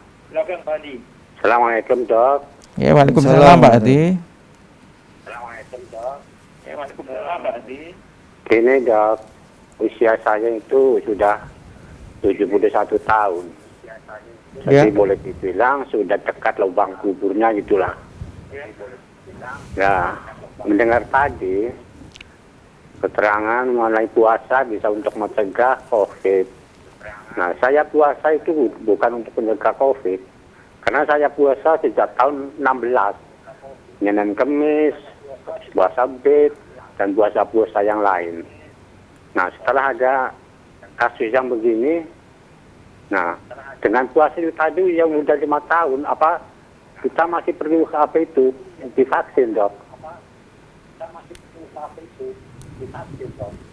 Nah, yang kedua, aku dengar keterangan dari Pak pimpinan MK Pusat, Nur Khalid, katanya buat vaksin itu ada campurannya dengan lemak babi, itu apa nggak menyalahi ketetapan Allah, Dok? Mohon penjelasannya. Terima kasih. Wassalamualaikum warahmatullahi wabarakatuh. Waalaikumsalam warahmatullahi wabarakatuh. Iya, silakan. Oke, langsung ya Pak Ade ya. Ya. Yang pertama, Pak Ade sudah sering puasa sunnah sebagai vaksin ya. Jadi prinsipnya itu kan dalam rangka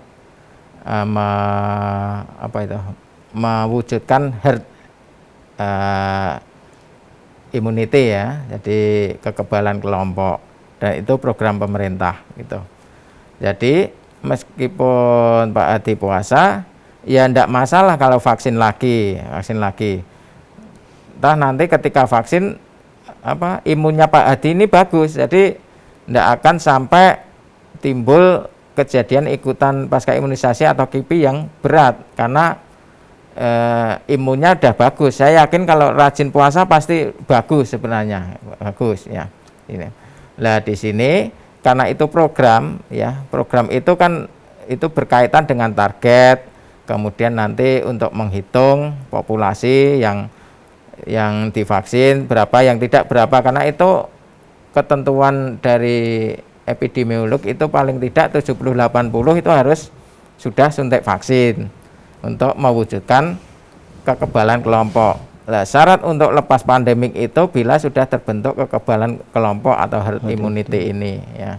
Maka memang harapannya itu satu-satunya ya cuma itu vaksin, karena memang kalau disuruh puasa semua ini enggak memungkinkan kan, seperti itu.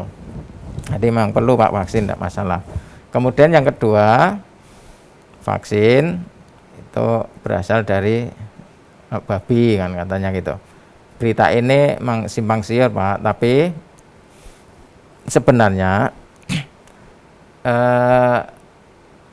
kalau biasanya namanya tripsin babi ya, itu enzim yang dari babi untuk membiakkan virus kan. Artinya memang untuk membiakkan virus itu kan benda mati Pak, hidupnya itu harus ada di jaringan makhluk hidup yang lain ya. Jadi nggak mungkin menanam virus itu ada di air atau dia nggak mungkin. Jadi dia harus ada di jaringan hidup. Nah, jaringan hidup yang yang susunan molekul selnya mirip dengan manusia sebagai tempat hidupnya COVID nanti, itu memang yang paling mirip memang babi Pak, seperti itu ya. Dulu seperti, makanya dulu kenapa dipakai babi kan. Tapi terus karena ada kontroversi itu akhirnya sekarang banyak yang sudah berganti dengan domba seperti itu, dan hasilnya juga banyak yang bagus. Nah, jadi meskipun itu pakai tripsin babi tapi itu sudah bersih, sudah dibersihkan. Itu info dari produsen vaksin ketika kemarin dikunjungi atau ditanyakan oleh MUI, jawabannya seperti itu ya. Jawabannya seperti itu. Terus kalau yang lain kan sama, mestikan vaksin haji itu meningitis itu kan dulu juga terbuat dari babi juga, bukan terbuat, medianya itu dari tripsin babi ya. Kemudian waktu itu juga tetap diloloskan, dan Arab Saudi sendiri pun juga tetap mewajibkan.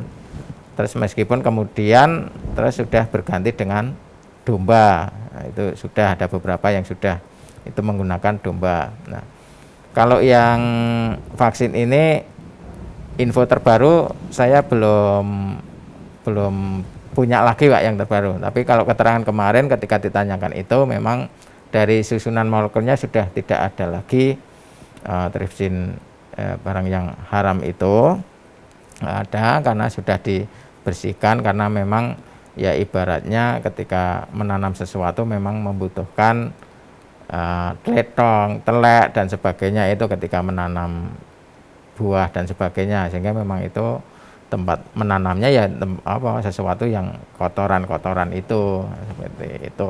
Nah, untuk kedepannya kita belum tahu lagi info yang sebenarnya, info yang tidak dapat dari keterangan BPOM MUI kemarin seperti itu. Ya, demikian Pak Adi di Palembang. Langsung berikutnya kita buka di belakangnya Pak Adi. Assalamualaikum warahmatullahi wabarakatuh. Halo, Assalamualaikum. Waalaikumsalam. Ya, dengan siapa di mana Ibu? Dengan Bu Harti dari Wonogiri. Silakan Bu Adi di Wonogiri. Ya.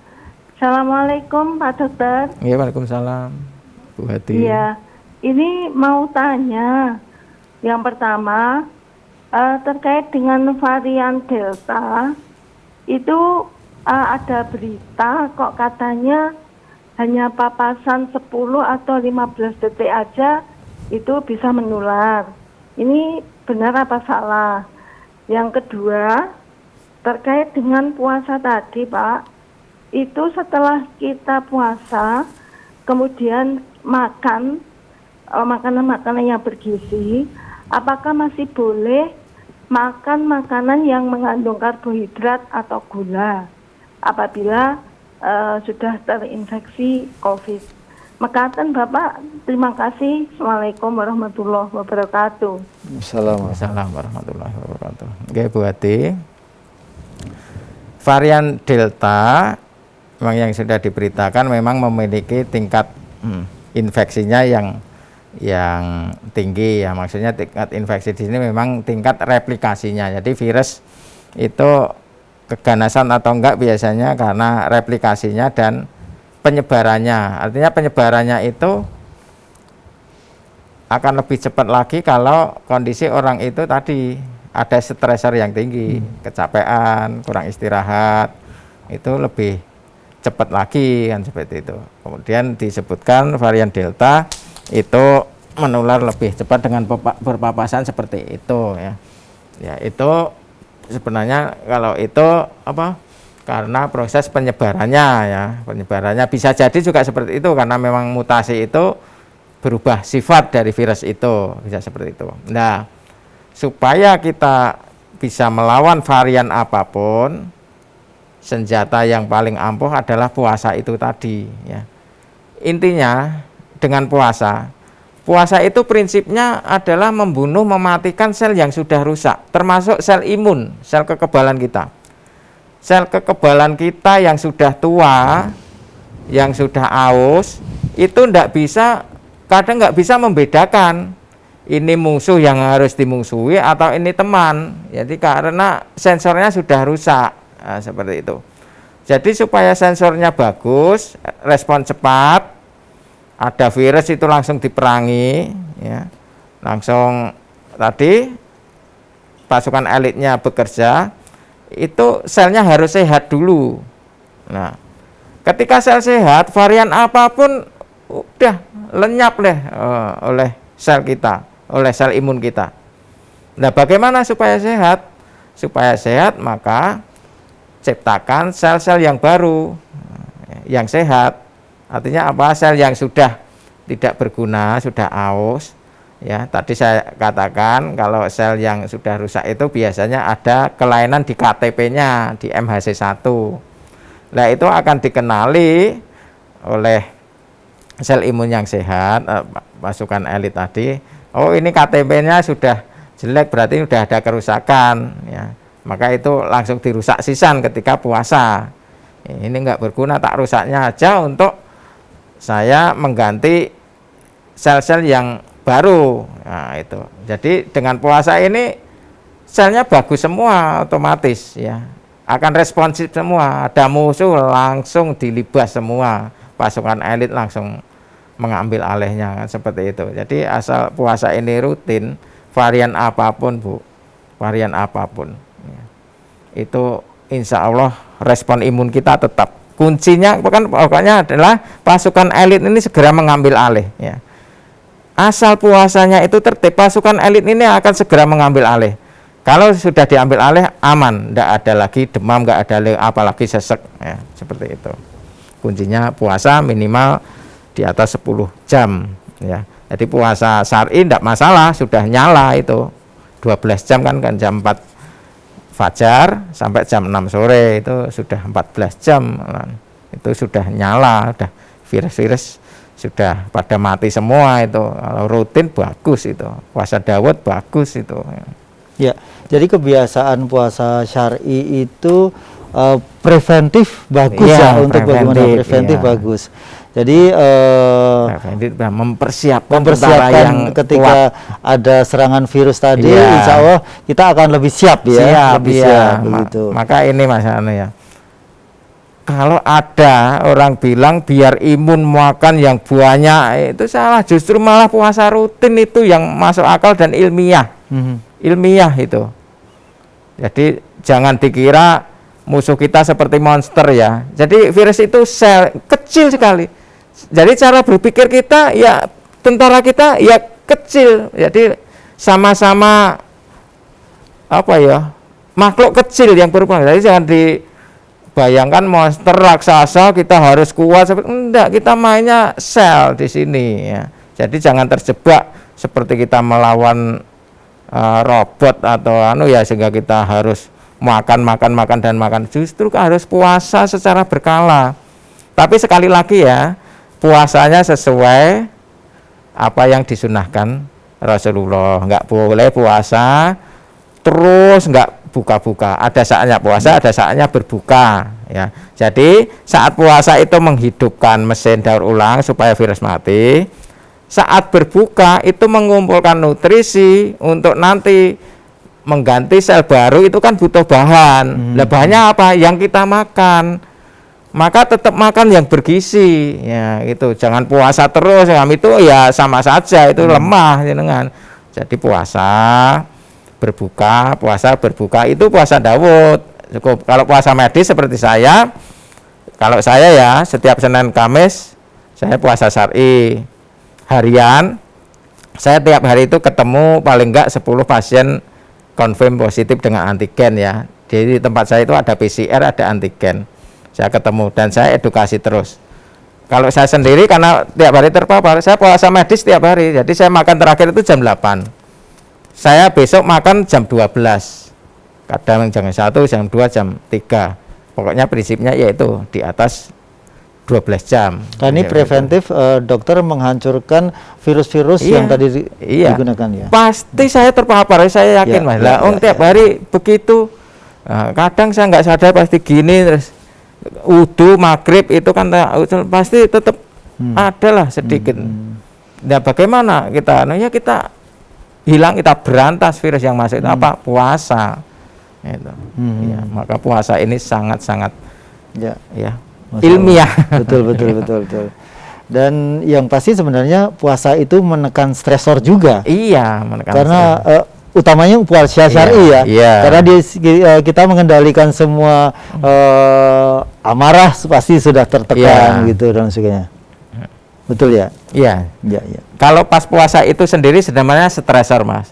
Tapi ketika berbuka itu mengembalikan stresor. Jadi ketika berpuasa itu kita tetap harus diberi stresor Mas. Jadi jangan mengira bahwa kortisol itu jahat, enggak.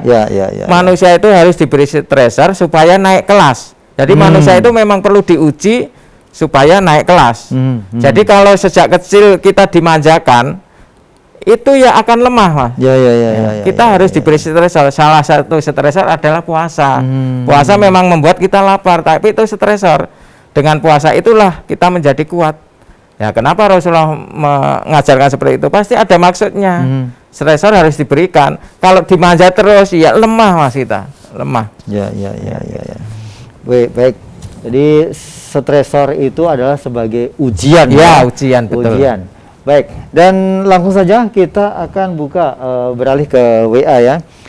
Dari Mas Agus Roy di Gresik nih. Untuk puasa seminggu berapa kali ya Pak Dokter?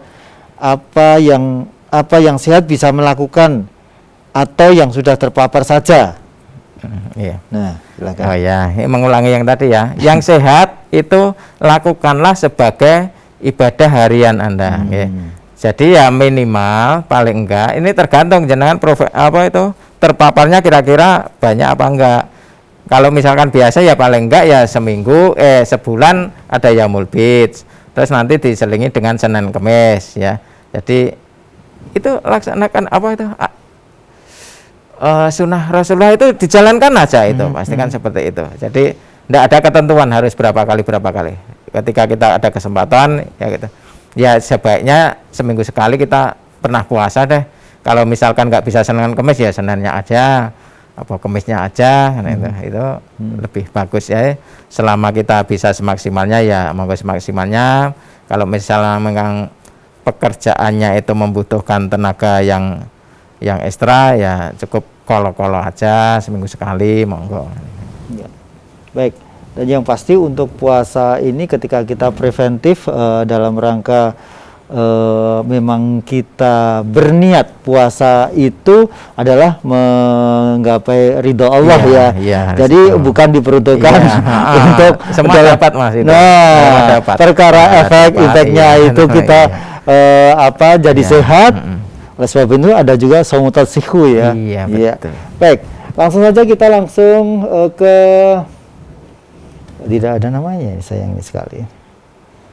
Bentar. Ada pertanyaan, Bapak. Saya mau tanya, saya punya riwayat tekanan darah rendah. Didaftarkan oleh Bu RT untuk vaksin di puskesmas. Yang saya tanyakan, bisakah saya vaksin? Gitu. Okay. Ya, Bu siapa tadi?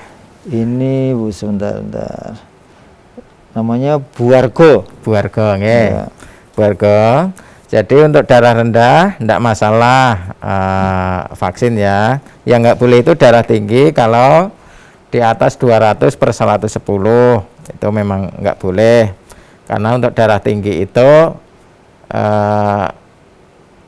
rawan sel imunnya itu mengalami kerusakan, kerusakan karena darah tinggi pasti peradangannya itu juga tinggi, peradangan pembuluh darah. Kalau peradangan pembuluh darahnya tinggi, maka terjadi proses inflamasi, artinya banyak makrofag ke situ dan menimbulkan sitokin juga tadi. Kalau sitokinnya banyak, lama-lama ya merusak limfosit tadi, ya. Sehingga kalau nanti divaksin, takutnya nanti ada respon imun yang salah terhadap vaksin itu ya. Maka mungkin ada pemirsa yang mendengar ADE ya, antibody dependent enzyme yang viral di TV, katanya ada setelah vaksin langsung malah virusnya mengganas. Nah memang itu bisa saja terjadi kalau sistem imunnya itu rusak banget ya, seperti tadi itu nggak pernah puasa, seperti itu. Jadi kalau rusak banget nanti divaksin itu timbul respon imun, dan respon imunnya ini menjadi salah itunya. Jadi membuat antibodi yang diproduksi ini malah menyuburkan virus. Ya, itu memang ADE yang dulu katanya pernah terjadi pada virus dengue. Ya katanya seperti itu. Ya memang bisa terjadi secara teori ya. Tapi untuk COVID ini memang tidak pernah ada bukti ya ADE itu. Ya habis divaksin terus timbul keganasan virus malahan. Dulu pernah untuk dengue, maka demam berdarah kan tidak ada vaksin. Tapi untuk COVID ini tidak pernah ada ditemukan reaksi itu. Nah, maka untuk darah rendah yang Ibu tanyakan tadi itu tidak masalah. Pokoknya yang penting setelah vaksin itu tidur. Jadi para pemirsa, ketika divaksin kok ngantuk, memang itu sinyal tubuh untuk disuruh tidur istirahat, itu untuk membangun sel imun, ya, membangun sel imun. Artinya ketika divaksin itu stresor, Mas. Vaksin itu juga stresor, sama seperti puasa. Jadi itu memang diberi stresor. Nah, ketika diberi stresor, ujian tubuh ini akan membangun sistem agar kuat untuk mengatasi stresor itu. Nah, seperti itu. Ya, untuk membangun itu kan, membangun sel itu kan syaratnya sel harus istirahat. Nah, kapan sel istirahat? Ketika tidur. Jadi ketika tubuh rambut ini tumbuh, kulit berganti, itu kapan sih gantinya? Kuku tumbuh panjang kapan lah itu? Itu ketika tidur. Nah, ketika tidur. Nah, maka orang yang lagi sakit itu stresor, Mas, sakit itu. Maka ketika sakit itu pertama kali yang harus dilakukan adalah tidur. 12 jam enggak apa-apa. Ya, kenapa orang sakit itu ngantuk? Memang disuruh tidur untuk sehat. Ya, supaya cepat sembuh, ya, gitu. Oke. Ya. Demikian ya. Baik, langsung kita buka untuk penelpon berikutnya. Assalamualaikum warahmatullahi wabarakatuh. 12 jam enggak apa-apa. Halo, Assalamualaikum. Waalaikumsalam warahmatullahi wabarakatuh. Dengan Ibu siapa di mana? Gustarmi Sukorejo. Silakan, Bu Sutarmi. Assalamualaikum warahmatullahi wabarakatuh, Dok. Waalaikumsalam warahmatullahi wabarakatuh. Oke, monggo Bu. Mau tanya, Dok, saya kok bingung. Tadi dokter menerangkan. Halo, Assalamualaikum. Ibu siapa di mana? Ibu, radio atau TV-nya dikecilkan suaranya? Iya. Assalamualaikum warahmatullahi wabarakatuh, Dok. Udah. Begini, Dok, saya tadi kok mendengar keterangan dokter tadi kok bingung gitu loh. Puasa kok tapi harus tetap minum gitu tadi, gimana itu? Puasa medis apa gimana itu tadi? Ya. Itu saja yang saya tanyakan. Baik. Terima kasih. Assalamualaikum. Ya. Waalaikumsalam warahmatullahi wabarakatuh. Silakan. Salam, nggih. Begini nggih, Ibu dan semua saja. Jadi puasa syar'i, kalau puasa syar'i kan tidak minum, tidak makan. Itu monggo Ibu lakukan secara rutin. Puasa Senin Kamis, Yaumul Bid, puasa Daud monggo.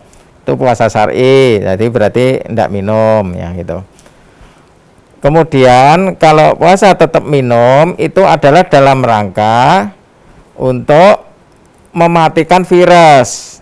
Tapi karena sakit kan kita mungkin lemas, kalau nggak minum maka tetap minum. Itu namanya puasa medis atau istilahnya adalah intermittent fasting ya, IF. Jadi kalau pemirsa searching di Google itu namanya puasa IF, intermittent fasting atau puasa medis. Jadi puasa selama 16 jam biasanya, tapi tetap minum untuk menjaga jangan sampai dehidrasi.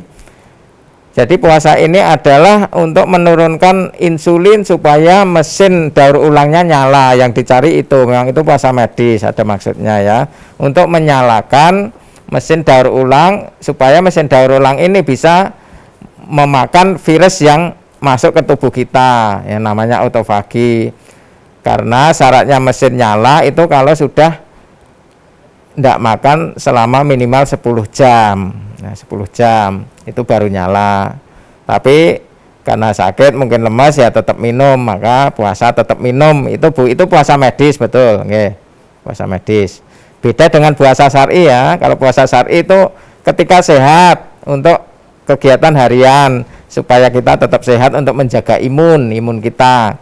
Jadi menjaga imun dengan puasa berkala itu ya. Sekali lagi nggak boleh puasa terus menerus loh. Ya, pokoknya sesuai tuntunan Rasulullah. Ada saat puasa, ada saat berbuka. Nah, itu yang bisa kita lakukan. Ya. Kemudian Bu Sutarmi di Sukoharjo, dan sepertinya Bu Sutarmi ini adalah penanya terakhir meskipun banyak sekali WA ataupun SMS yang saat ini terkirim namun belum sempat kami buka dan kami aturkan ke dokter, termasuk juga telepon masih terus berdering. Dan mungkin juga bisa disampaikan di akhir pertemuan kita ini, Dok, terkait dengan 3 hal tersebut. Yang jelas kita orang Islam Muslim ini ternyata mempunyai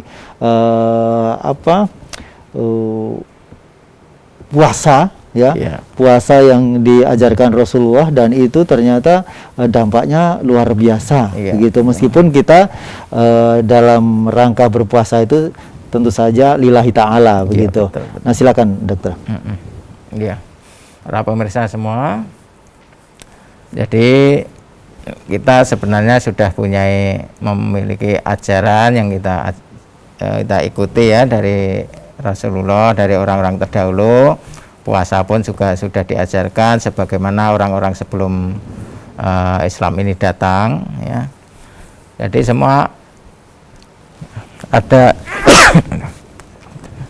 ada maksudnya, ternyata baik untuk kesehatan, ya.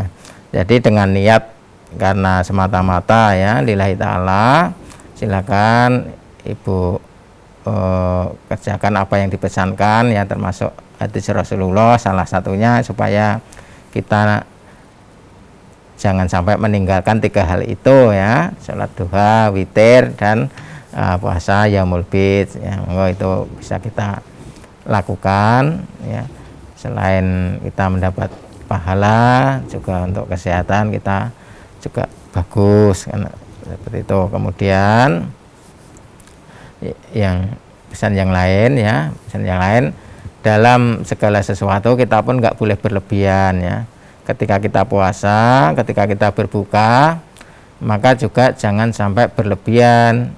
Mungkin seperti selama ini, kalau saya dulu, ya, saya dulu puasa Ramadan, kalau berbuka terus apa yang ada di meja saya habiskan, itu juga nggak boleh. Ajaran Rasulullah bukan seperti itu, ya. Kalau kita hidup ya sesuai apa adanya, itu sesuai apa yang dilakukan Rasulullah, insya Allah itu bagus, itu yang bisa kita contoh, ya. Jangan berlebih-lebihan, ya, seperti itu. Jadi itu insya Allah bagus. Kemudian yang terakhir, Mas, mungkin ada beberapa yang memang agak berbeda pemahaman kenapa kok orang sakit suruh puasa, yaitu saya kembalikan pada masing-masing, memang cara pandangnya beda, ya.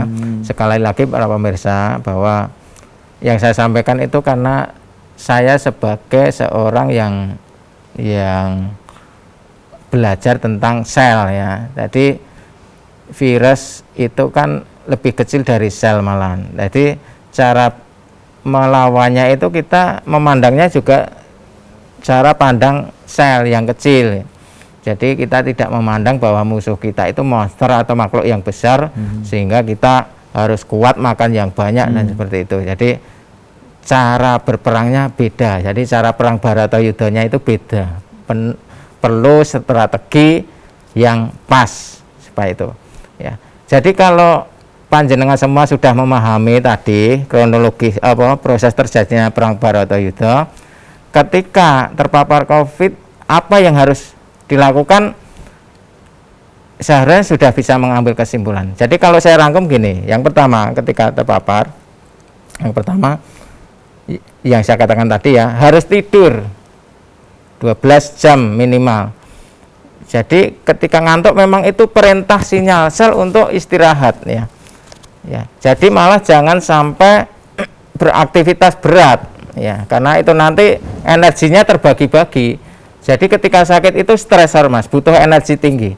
Jadi fokuskan energi itu untuk penyembuhan, recovery, ya, recovery, kan, seperti itu, ya. Kemudian yang berikutnya adalah kurangi makan yang berlebih, seperti itu. Karena apa?